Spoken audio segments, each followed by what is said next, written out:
Hello everyone, this is Kacha Park Vlog. This is the result of the holidays. Grabe, sobrang dami ng hugasin. Paano ko kaya ito matatapos? Ayan, ang napala mo, luto ka ng luto. Ngayon, sobrang dami na ng hugasin. Wala namang ibang gagawa, kundi ako lang. Ganito rin ba kayo kung may mga holidays? Kasi dito pag may mga holidays, sobrang daming hugasin. Pero ang kagandahan, ang cute ng mga hugasan mo na mga pinggan. Kasi hugas ka! Ikaw may lipstick ka? Ang tamad mo talaga. Bakit mo naging tamad?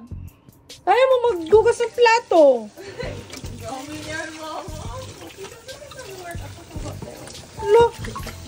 Paano na lang ako? Ay, ayaw ko lang yung girl.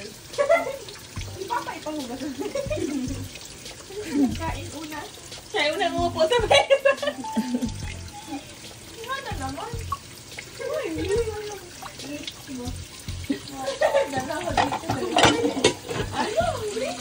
ako na nga lang lahat eh. yes, because you're the mother. Wow, ang dami naman kasi yan. Kaya nga sabi ko, huwag kayong kakain para wala tayo. Dapat ano ka, plastic na lang. Bakit ang sobrang pula ng lips mo?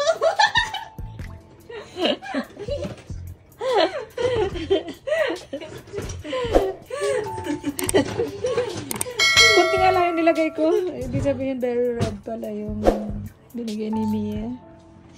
A few moments later.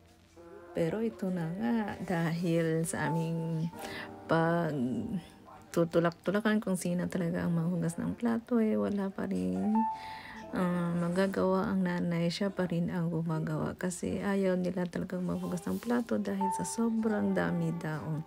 Kahit konti nga lang, ayaw nga nilang hugasan. Sobrang tamad talaga yung aking mga kasama dito sa bahay. Gusto lang daw nila na ang gagamitin is plastic. Kaya sabi ko naman, wag na lang kayong kakain ng or pag kumakain kayo, wag na kayong magamit ng mga plato or pinggan para wala na kayong huhugasan. O gagamit na lang kayo ng dahon ng saging para pagkatapos ng kumain, tapon na lang. Ang problema naman dito is wala namang dahon ng saging. Paano naman sila at saan naman sila kukuha ng ganon? Hirap talaga, pero malinis na, tapos na ang aking paghihirap sa hugasin.